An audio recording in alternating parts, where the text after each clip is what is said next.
চট্টগ্রামের রাউজানে বিএনপির দুই পক্ষের মধ্যে সংঘর্ষের ঘটনায় অন্তত ২০ জন আহত হয়েছে। মঙ্গলবার বিকেলে চট্টগ্রাম রাঙামাটি সড়কের সত্তারহাট এলাকায় এই ঘটনা ঘটে। বিএনপির কেন্দ্রীয় ভাইস চেয়ারম্যান গিয়াসউদ্দিন কাদের চৌধুরী ও উত্তর জেলা বিএনপির আহ্বায়ক গোলাম আকবর খন্দকারের অনুসারীদের মধ্যে এই ঘটনা ঘটে। এতে আহত গোলাম আকবর খন্দকার দাবি করেছেন তার গাড়িবহরে হামলা করা হয়েছে।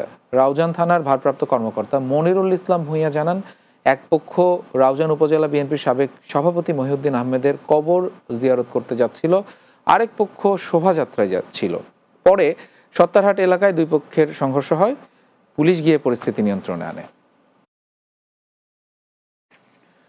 আগামী ৩১ জুলাই চট্টগ্রাম বন্দর কর্মকর্তা ও কর্মচারীদের দ্বারা পরিচালিত চট্টগ্রাম বন্দর রিপাবলিক ক্লাবের নির্বাচন অনুষ্ঠিত হবে।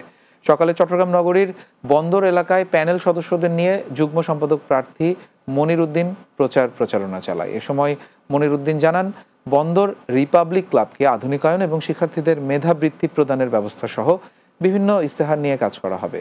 নির্বাচনে মোট ২০টি পদে ৫৭ জন প্রার্থী প্রতিদ্বন্দ্বিতা করছেন। এই নির্বাচনে মোট ১,৪৮৫ জন ভোটার তাদের ভোটাধিকার প্রয়োগ করবেন। আগামী ৩১ জুলাই সকাল ৯টা থেকে ভোট গ্রহণ শুরু হবে বলে জানান নির্বাচন আয়োজক কমিটি।